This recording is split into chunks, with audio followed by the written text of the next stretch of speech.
I'm Joel George, and this is J&M Meets. I'm here with Coach Mike Belly of CrossFit FNA. How are you doing today, Mike? Good, buddy. How are you? I'm living the dream. Took 54 days of quarantine to get this podcast rolling, but we did it. But we got it going. We got it going. Right. That's all that counts. That's all that matters. Right. All right, Mike. So this is kind of our first show, so it's going to be a little bit bumpy, but we're going to power through it, see what we learn. Sure. So first of all, why don't you tell us, who are you? So I'm Mike Belly. I'm the co-owner of CrossFit FNA, and we've been around for a couple of years. Okay, perfect. So what are your kind of qualifications as a coach? So CrossFit Level 1, CrossFit Level 2, judges course, and I have the advanced coaching course as well. So you know a few things about what you're talking about? Totally, yeah. How long you been doing CrossFit in total? 6 years. Oh, I'm old. Yeah, right? you're old, man. You're way old. All right. What was kind of the decision to go from being an athlete to a coach? For me, it's always been about kind of giving back and just, really helping people kind of reach their goals and hopefully help them through the same journey that I kind of went through with CrossFit. Excellent. Okay, so what was kind of what started FNA and how did you guys start out? So I was a paramedic for a lot of years and then just kind of wanted to get out of that profession. And so decided to, or got into CrossFit before that, obviously as an athlete. And wanted to, open up a gym in Edmonton and kind of wanted to, move away from what some of the other gyms were doing and kind of move into our own little niche, which was, obviously working on mindset and working on nutrition and doing all of those things. And so I, kind of wanted to put my own spin on, my thoughts around CrossFit. And so I, decided to open up my own space. Oh, sweet. So what was kind of the idea for your direction you're trying to take with FNA? So what's kind of going to separate you from some of the other CrossFit gyms? I think a lot of gyms, we're using, CrossFit in the sense of like, hey, this thing sells itself. It's CrossFit. It's a brand name. It's a trade name. You just get your level 1 and open up your affiliate and, people are going to flow through the doors. Well, we're slowly starting to realize that the market's getting really saturated. And we're also starting to realize that, maybe you got a lot of people coming in, but what's your churn like? Are people staying for a long time?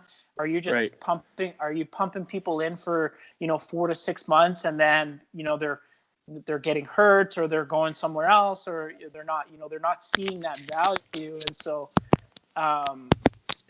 the big thing that I wanted to do with FNA is I want lifetime members. I could move the needle so much if I know I have somebody for 5, 10, 15, 20 years, rather than trying to get these massive changes with people in that, 4 to 5, 6 month window. And so, for us, the big thing was, how can we keep people longer? How can we offer them something that, how can we deliver that value every time and, and keep people hopefully forever. Yeah. So your big thing is you want to have these athletes there forever. So when they're 80, 90 years old, they're still doing the same things. They're still functioning at life. Eh?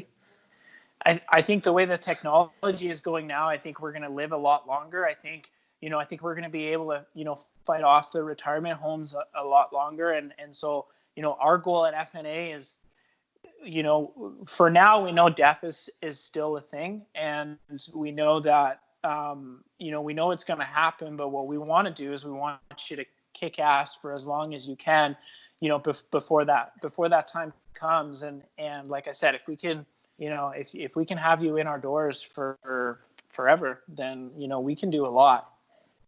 Totally. So any directions you see FNA taking in 5 years? So big changes. Obviously, I mean, right now with coronavirus, and I think we're going to touch on that here today, but, there's a lot of big changes. A lot of gyms are hitting that kind of reset button right now. And I think the big thing for us is, we want to move into our own space eventually. with our direction, with Evolve and all that stuff, I think it's important for us to kind of find our own niche and just, to continue to work on that cornerstone of working on mindset and hopefully starting to develop some mindset seminars and working through that stuff. And I know that's something that CrossFit's been starting to offer some of their preferred courses, and I think they do have one on mindset, but it's not, I don't think it's anything that I don't think they've hit a home run with that yet. Okay, yeah, totally. Because I know there's going to be a lot of mindset stuff we're going to touch on here today, and I think that's kind of a direction we want to go as well with this podcast. So I think it's going to be a good thing that we kind of hammer out for both our members and kind of a wider audience. Yeah, totally. Sounds fair. So I mean, I guess since we're on the topic of the COVID situation, what are your thoughts as an individual with everything going on? It's it just kind of hit everybody, like, obviously, but everybody's kind of shut down right now.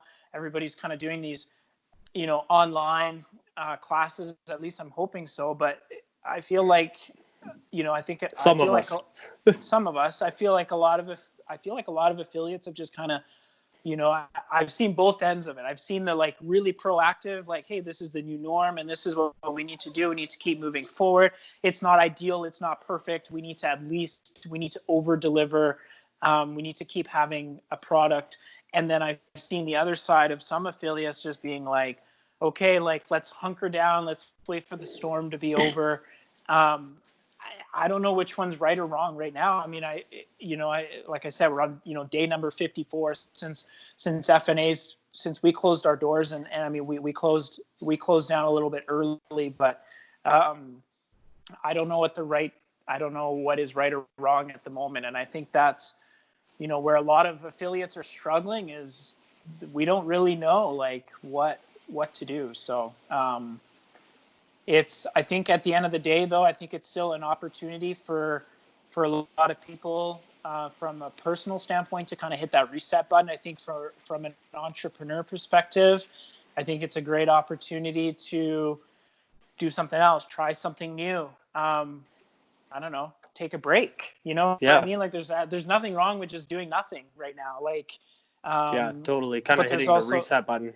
Totally. And I don't think there's anything wrong with either trying something new or trying to do something else. I mean, I know for us, and I'm sure we'll talk about some of the changes that we've made already, but I've definitely, for us, like, we've used this as an opportunity to really, to kind of really zone in on what we want to do and really go all hands on deck. Because right now we can basically do whatever we want right now. So.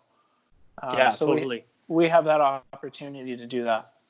So do you find people are responding really well right now with the gyms being closed, being opened? I don't think, no, people are not responding well. Some people are still pretty upbeat, but I think most of us are, I think we're pretty bummed out. If we're going to call a spade, here, I don't think anybody's like, I'm super stoked to be like doing burpees in my living room. Not everybody has access to equipment and everything's overpriced and that whole monopoly. We could do a whole podcast on that, but absolutely. It's craziness. But no, I don't think people are handling it super well, but that's my job. That's where I come in, right? And it's no different than having an athlete coming into the door and you can read their body language and they're just, they're there to check off the boxes, and you have to just, be like, hey, listen, like we still got to work today. Like, I still need to be a leader and people still look up to me to be a leader. And so yeah, that's what we're going to do. So what's kind of the best way for individuals to at least handle this in the meantime, until things kind of get back up and running? I mean, I think if you can get access to at least some equipment, I mean, that's awesome. And, obviously, having access to CompTrain, if people want to. CompTrain is still offering free programming either via email or through SugarWOD if people have used SugarWOD before. And it's completely free. it's obviously there's no coaching. It's not very interactive, but at least if you're a relatively experienced, CrossFitter, you can get through that medium, fairly well. But if you're, maybe you're new to CrossFit, or you're maybe an athlete who tends to maybe have a lot of questions or not understand some of the movements, that's where we come in. And a lot of people are like, oh, FNA is closed. And it's like, we're not closed. Like we might be on day number 54, but we've had 54 straight days of workouts. And I know you smirk because I texted that to you last week. Yeah. But that's where we come in, right? Like, virtual calls, daily videos, coaches' notes, athletes' notes, videos, movement tips, so that it's not just, we're not just giving people a workout. We're also essentially trying to virtually coach them through it. So I think there's still a ton of options out there, whether you have equipment or not. You can grab a backpack, you can put books in it. Some of our athletes have used a bag of rice, ranging from 20 to 40 pounds. Like you can, you have a set of stairs at home. You can do lunges, you can do box jumps using stairs. Like you can really get through a lot. And, that's get a little creative. Yeah, you have to, right? Yeah, absolutely. Yeah, there's a lot of videos floating around of different things people have come up with over the last little bit to replace some of the exercises. I know there's a lot with so much, like we still have so much access to, whether it's YouTube or Facebook or Instagram. Like there's really no reason other than lack of motivation. We'll talk about either in another podcast or in this one, but other than, lack of motivation, there's really no reason that you can't go out and do something, whether it's at home, in your room, whether it's outside. Like, you can get her done for sure. Yeah, even something as simple as a run or a bike ride, right? It's still better than nothing. Totally. Still better than hitting the Netflix and chill button. Yep. All right, perfect. So what's kind of what's the idea you think that, since like you said, you're kind of a leader here in what you're trying to do and keeping everybody going. So what do you think is kind of the process for individuals to get better at handling a situation, whether it's like COVID or they have something going on in their life for a month and the gym's just not going to happen? What do you think is kind of a better way for everybody to kind of get these kind of situations under control for themselves? I think doing something as a group can definitely really help. Sometimes we tend to want to do things on our own, and sometimes we can, and sometimes it is better to do something on your own. But I think with something like this, if having the opportunity to jump on a call, on a group call, and have other people motivate you, whether it's through a workout or whether it's through a personal issue or whatever. 2, 3, 4 heads is often better than just one, and having the ability to bounce ideas off someone else, being part of a community, I think can really help lift morale and do all of that, right? We talk about strength in numbers, and I think we still have a very good core group here. We're still at about 45, maybe 50 members at the moment, and we're a community. We're communicating, we're talking. Nobody gets left behind, and I think that's the big thing. Is like, even if you're going through anything, there's nothing wrong with going out and getting some help, and getting some genuine help. I think is important as well. Yeah, absolutely, right? Because especially if it's a genuine friend or like you said, workout partner, or somebody that's just wants to see you get better. Yeah. And I think kind of the opportunity that's happening right now is we're in such a unique time. It really, you can almost learn to handle any kind of stressor if you're stuck in home for 54 days plus. Yeah. Plus, right? So yeah. So what's kind of now we're kind of gotten the topic a little bit, but what do you think during this time right now, because people are trying to handle working at home, not having work, their personal lives, people are kind of confined to their home, a lot of tension between people that might be married, people that are single, and then versus the gym. So you kind of have like three different sides of everything kind of going on right now that's kind of all blended together, being stuck at home. So what do you kind of think? It's kind of the best way, I guess, to say, what do you think for handling like a work-life gym kind of balance for people? Yeah, and like you said, everything's kind of blended together. Like, I mean, things are starting to relax a little bit, and so I feel like some people are maybe getting back to work or whatever. But I think having a schedule and having a routine of, I mean, you don't have to list like everything that you're going to do during the day, but at least having some boundaries and having something that says like, okay, like I'd like an hour to myself to like read, and so that your significant other knows that you're not doing it as a means to maybe get away from them. You're doing it as a means for self-care. And so that the communication can, remain open so that there's no assumptions. There's no like, oh, this person's doing this because X, Y, Z. I think if you have a schedule, if you have access to, a whiteboard in your house and you want to literally draw a grid and put Monday to Friday and maybe decide on whether it's a few meals that you guys are going to make or who's going to make what, and whether it's chores or whether it's this is my personal time, so that it's not like, well, I wanted to do this during that time and I didn't know that you wanted to do it X, Y, Z. And because I feel like fuses are probably pretty short right now. A lot of people are probably suffering from some, financial anxiety, from some confinement anxiety. And so I think it's really important to have a schedule, to have a routine, and to have some time for yourself, to have some self-care time for sure. Bubble bath and a few bottles of wine. Bubble bath and non-alcoholic wine. Non-alcoholic would be a great wine. What is that? That's juice? right. The orange juice? It's mimosas. Yeah, you can get that. Can't you get that in champagne bottle? Can't you get non-alcoholic champagne? I don't know. Yeah, probably. Some people drink that at New Year's. I don't know. Yeah, if they're 12. Oh. Or you. Or you. All right. Or me. Okay. Yeah, you kind of touched on like we were gonna talk about getting better with that, but you kind of touched on it. So, so now we're kind of looking at this situation. We kind of have this huge level of adversity, right? We have changes in our schedule, changes in our personal lives, changes in just about everything we're doing, and then so people kind of find that outlet in the gym to kind of keep themselves at bay. What's kind of CrossFit as a whole? How has it kind of built our responses to these adversities and our challenges?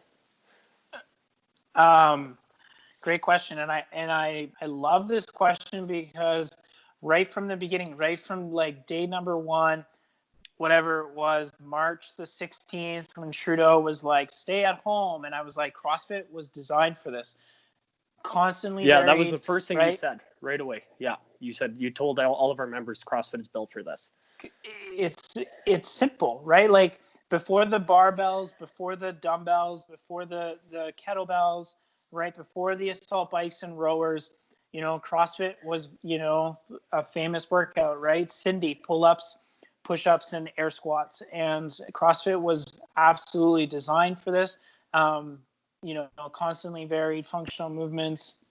Our workouts are so varied and they change from day to day and I'm sure you can attest to this. How many times have you looked at a workout, come up with a game plan, and you're 3 minutes into that workout and you're like, holy crap, things are not going as I thought they were going to go. Every workout. And not just you as a member of FNA, but like some of the big things that I touch on during my WOD briefs and during some of my teaching points, and even through some of the coaches' note, is like, I always tell you guys to have a plan A, plan B, plan C. We expect adversity and we expect to overcome it, right? And so CrossFit was designed for this because every day it's something different. We may run a mile one day. We might do heavy back squats and burpees and double unders another day. That it's not repetitive. Some of the movements are, but the domains are never repetitive, except for benchmarks, of course, right? Like run 5K and et cetera.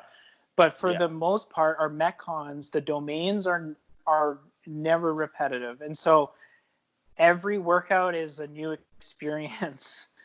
Totally, and I know you can attest to this because you're like, oh, we've done like, I've looked at workouts, been like, oh yeah, like I've done all of these movements before. I've done the same rep scheme of these movements before, but never for 20 minutes or never for 5 minutes or never at this weight. And so, you know, like this CrossFit is designed, right, to constantly challenge every single boundary that you might have, whether it's from physical, and I would say it's a lot of it is mental, which is why we focus a lot on the mental side of things at FNA. 100%. Right? Everybody has the ability, right? But it's whether or not they have the mindset and the skill set to do it. And so anyway, I'm going off on a tangent, but yeah, we deal with adversity. Like a lot of our members are just like, okay, whatever, like we're stuck at home, like what's plan B? Okay, I don't have any equipment, no big deal. What's plan C? Like we're treating COVID-19 like any other workout, where we get through a point in that workout where we're like, holy crap, like this isn't working out as like breaking these reps up how I wanted to is not working. Like I need another option. And that's exactly what we're doing now. And right from day one, like I said, there was never a day where we didn't have a workout. Like even from the time we closed, that day we were renting out equipment. We were, we were setting up Skype, and we were sending out links, and we were sending out emails, and we were, working on the response membership, and we didn't, because we were just like, for me, it was just like, okay, like what's next? Like what's next down the list of how we can attack this?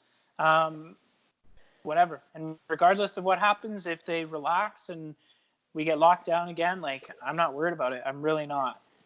Yeah, just having that fast response, having that equipment ready for everybody was just a total game changer, I think, for every single member, right? Yeah. I mean, we just had people ready to go, ready to handle the challenge. And I mean, it really speaks to kind of the mindset that's been built, right? Just everybody knowing what to do right off the hop. They just went with it. I think I mean, we didn't wait for perfect. Like, I'm going to be like completely truthful. Like, I had no idea how much I should have been charging for renting equipment. Like, I don't know how much a rower every month is worth.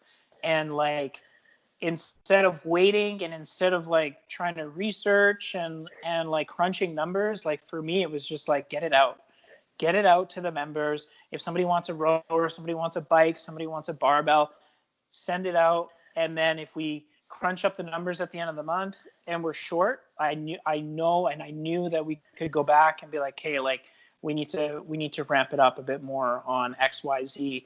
And, we've been fortunate enough that we don't have to do that. But for me, it was like, don't wait for perfect, get these people what they need now, so that we don't have any gaps in days, because the longer we go without doing something, the more we're going to want to like quit, right? So absolutely, yeah. Especially I like that don't wait for perfect, right? Because it's almost like every single one of our workouts, right? You can't do double unders, you hit up single unders. You can't do single unders, you work on jumping, right? So you're never waiting for perfect. You just go with what you have and adapt as you go along, right? Right. So I think, totally great attitude. So what's kind of different from, let's say, as a CrossFitter when we're facing this pandemic and our workouts and our challenges versus somebody that's a bodybuilder or just your average gym goer who just wants to stay a little bit healthy? What's kind of the advantage we have as CrossFit? There's always a coach, right? And it's not just a matter of walking in the doors, swiping your card, saying hi to the person at the front desk, and then, kind of being responsible for your own motivation, which some people honestly do a really good job at self-motivating. Some people would rather have their headphones in and not talk to another human, and I get that. And I'm not here to try to convert other people. The cult, right? Converted to the cult. Right. But what we do differently is that if you struggle with motivation, if you struggle with, knowing what body movements to do, or how much cardio versus how much strength versus how much mobility, and whatever. If you're a planner, if you're a thinker, CrossFit is perfect, because, and especially at FNA with SugarWatt and our partnership with ComTrain, is we can deliver that platform, and exactly coming in what the warm-up is going to be, what the mindset, what the expectation, how long the workout should take, what are some of the modifications. And so basically it is very much so a show up, will put you to work. The only thing I can't do for you is the workout, and you'll have the best hour of your day, and you'll come back the next day, right? And so that's how we're a little bit different, is that we definitely deliver on the motivation aspect of it, and we also help. We treat everybody individually. We don't just not if the RX weight is 135, not everybody's doing 135. Like, everybody's going to be a little bit different in what they're doing. Some people might not even be using a barbell, etc. Right? So, which is why we say, like, we will succeed, we cannot fail. We are FNA. We truly believe that you cannot fail at FNA, because we will tailor and we will deliver whatever is needed for you. And that's where that personable aspect to what most CrossFit gyms do deliver. Absolutely. Yeah. You don't have that as a bodybuilder, right? You have to, you're hitting your numbers, you're working on building heavier weights or whatever have you. So, I mean, in the situation, adaptability is not quite the same as being able to go do air squats and push-ups, right? And you might have a coach, but a lot of those coaches are remote. And a lot of them, they send you the program, a week, maybe on a Sunday night or whatever. And, they say, like, these are my expectations for the week. It's very macro, right? And I like to get into I get into the micro. Like, I want to know, how are you feeling today? Like, how are you feeling right now? How are you moving today? Like, there might be a day where you're like, somebody's squats, they're just not there. They're not on, right? And I mean, you've been there before. Like, you've 100%, looked at more me, times than not. You've looked at me and you're like, coach, like, I can't power clean today. And I'm just like, yeah, you know what? Like, my job now is to adapt to your needs. It's not an ability deficiency. It might just be like, you didn't sleep the night before. You might have just not eaten properly. You might be dehydrated. Well, I feel like with some other sports, the coach isn't there. It's, here's your program, enjoy your week, send me some videos, which, as an athlete, you're going to send your coach the absolute best videos that you've ever taken. You're going to send them Instagram worthy, they're not worthy at all, right? You're going to send them your best lift, even though your coach might ask you for your worst lift. And then it's like, okay, check off the ticky boxes and go up by 2% next week, and you're good to go. And I don't know. I don't think that's how it works. I don't think that's how it should work anyway.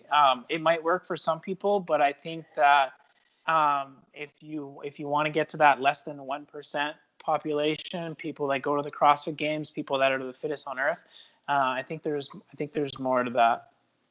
Yeah, no, it's interesting too, because you brought up, like you said, like a lot of people will find if they're dehydrated or they're not sleeping, that's when their performance really drops off. And I kind of find right now, just from what I've been reading, a lot of people their sleep schedules and a lot of things are all messed up, having been at home and the challenges facing there. So what are you, CrossFit FNA, kind of doing different to kind of keep your members healthy, or is it something as simple as checking in with them, or what's kind of the idea for just overall health of its members, nutrition, healing? Yeah. What's kind of the thing there? Well, having our Whoop team is awesome for those, for those members who do have the Whoop. It does allow me to, keep an eye on their recovery and their sleep and their training and how many times they're hitting the gym. And so that's really awesome. But for us, it's keeping that consistent class time. So the 7 a.m. and 7 p.m. Monday to Friday has been consistent. There's been some flexibility. Like I've suggested doing 6 a.m. if some people want to get on at 6, but even though life is different, we can still have some level of consistency and structure. And so I think keeping the class times consistent has helped, people go to bed earlier, knowing that they need to get up at 7 a.m. to do the workout, rather than being like, well, I can do it at 9 or I can do it at 10 or whatever. It's like, no, it's like, hey, it's Skype call at 7 a.m. Sally and Jeff are expecting you to be there. You got your accountability buddies that are like, hey, accountability buddies. Yeah, we don't have any members named Sally or Jeff. We should get some, but we should recruit. I'll just wear a wig. Are you going to be Sally or Jeff?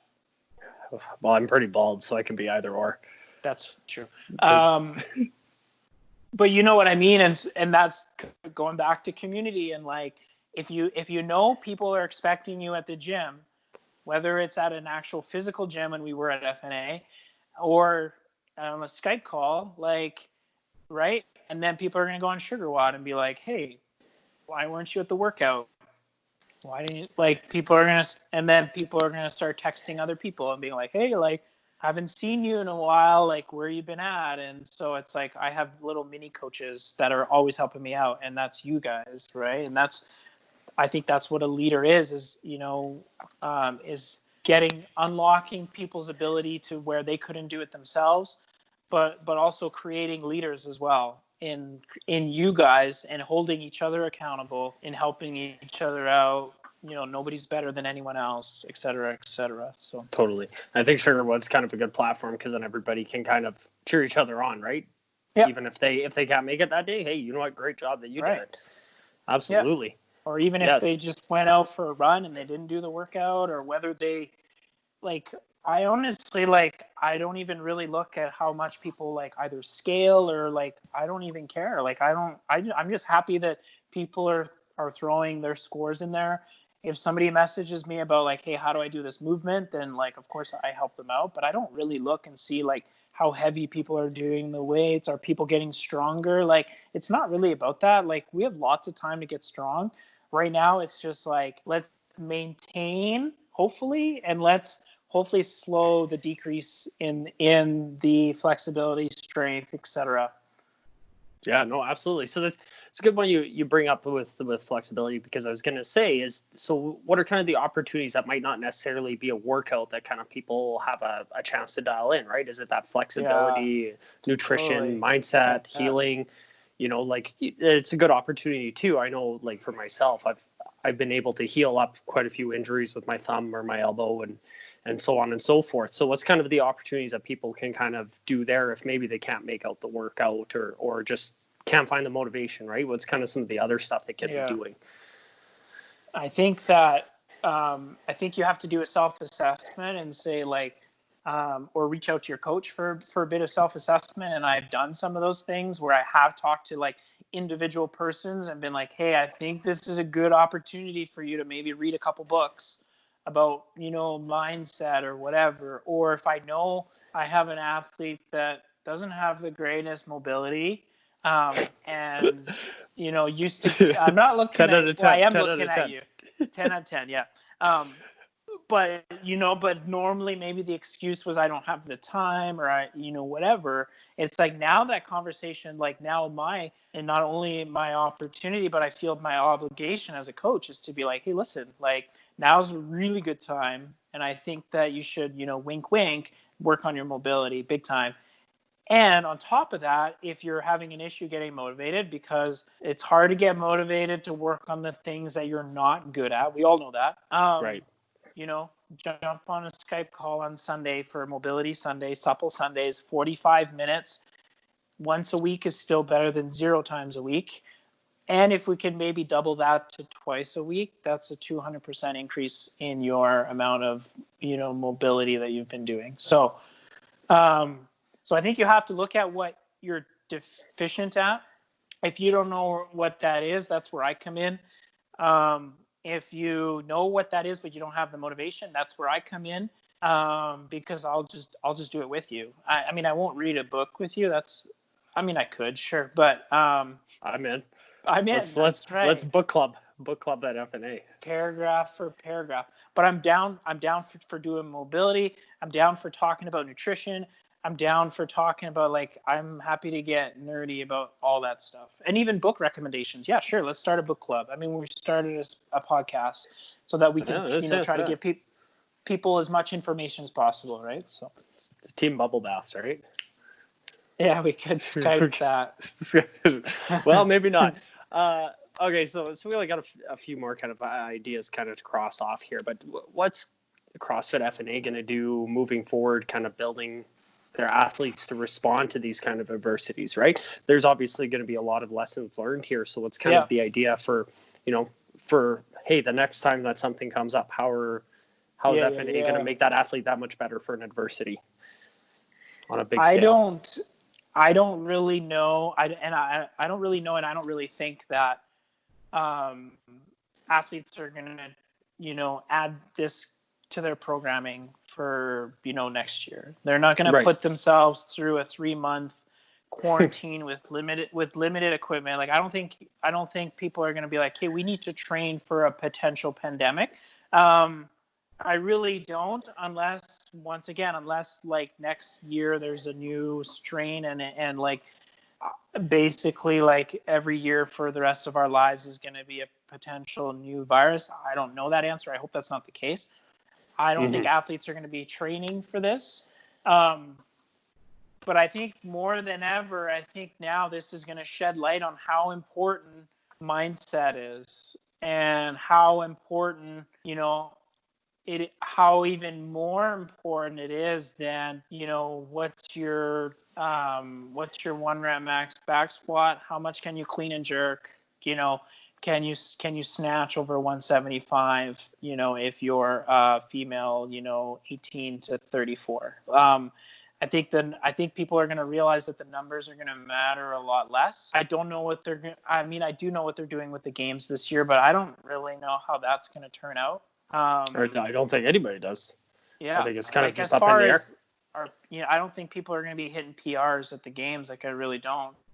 I think people are going to struggle. I think a lot of athletes are going to really struggle. We might even see some injuries because not everybody has access to the same kind of training regimen. But I think once again, what is going to separate the podium finishers and the people not is going to be the mindset. And I think they'll be the first ones to tell you with the medal around their neck, is they're going to tell them, like, when I didn't want to do X, Y, Z, I did it anyway. When I couldn't find an assault bike, I went on, Facebook and asked my friends who had one, and I drove to their house and I found an assault bike. Like, I didn't quit. I found a way around rather than just being like, oh, this is the life that we have now. Deal with it. The people that are going to come out better from this pandemic are the ones that are going to see this as an opportunity and not as a, mistake or fault or whatever. Yeah. The getting comfortable being uncomfortable kind of thing, right? Yeah. It's just another day at the office, really. Nothing's changed. Perfect. Yeah. So what do you think, like, gyms as a whole kind of need to do moving forward? Is there better cleanliness? What's kind of the thing, if we're going to deal with almost in the idea of preventing another situation like this, what is kind of the idea there in your opinion? And then what are you kind of going to move forward in your implementation of all that? So, totally unbiased opinion. I have no idea, obviously, what's going to happen. I have no idea what's right or wrong. I think class sizes are going to start having to be smaller if you don't have the space for it.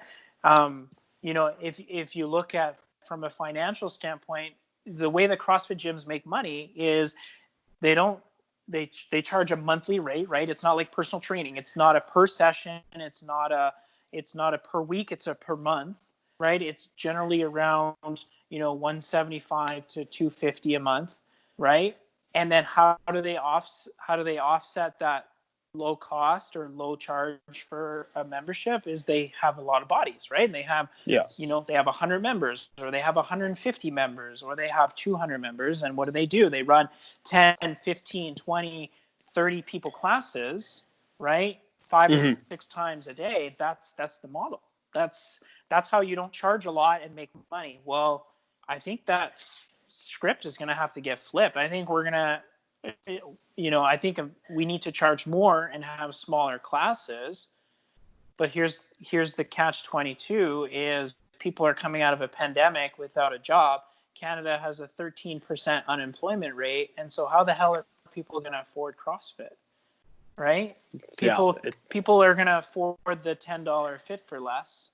But so how do we as a business, not only do we need to ramp up our procedures, cleanliness procedures, so no more sharing. So now you need a bike and a rower and a barbell and dumbbells for each individual person. There's probably no more sharing.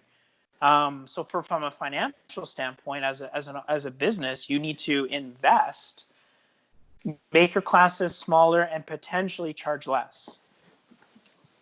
It's kind of a good opportunity for investment too, because you're also investing your, more focus on your members, right? You're dropping the class size from 30 to 8. You're going to have a lot more time to focus on your members. So the investment's kind of monetary, but also in its members itself, right? Right. So for a gym like FNA, hey, not a big deal, right? But for another affiliate that has a 10,000 square foot space with, 400 members, how are they going to do that? How are they, how can they go backwards?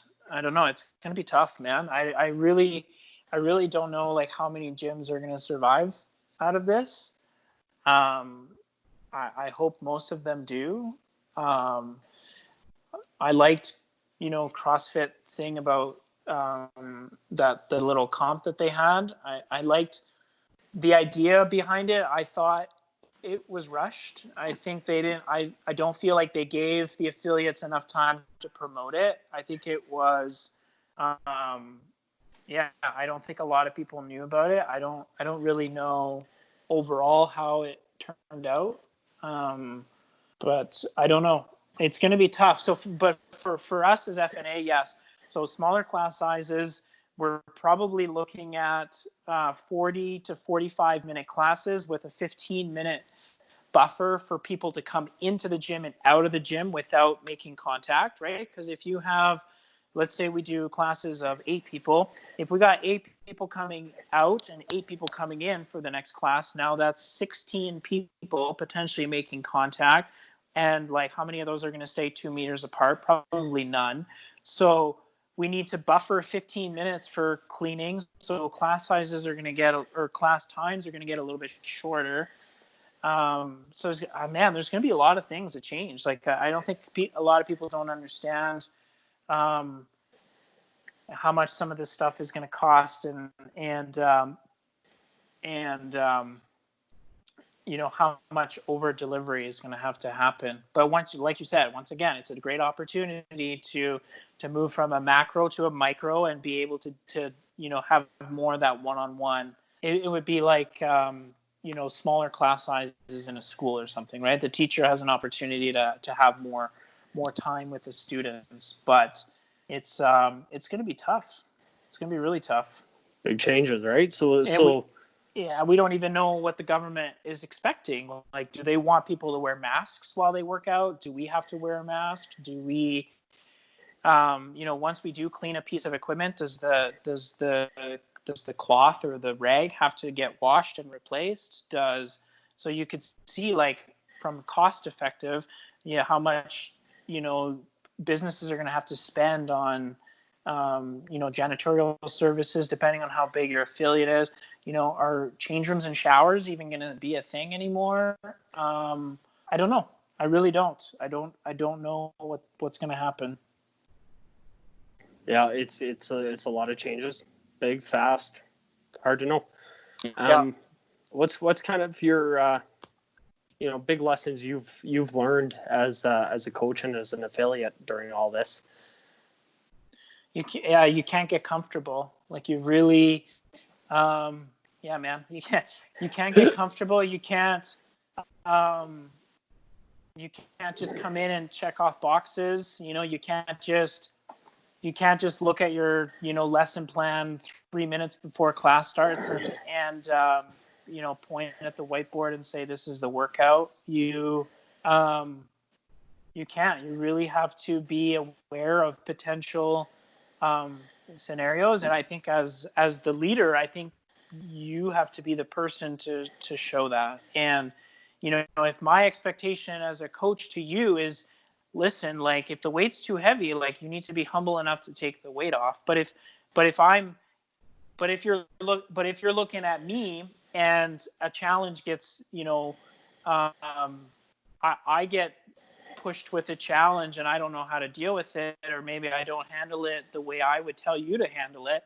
Well, now that trust is gone, right? And I think, the biggest thing that we've learned is, you can't get comfy. Like you always got to be moving. You always got to be looking for new opportunities.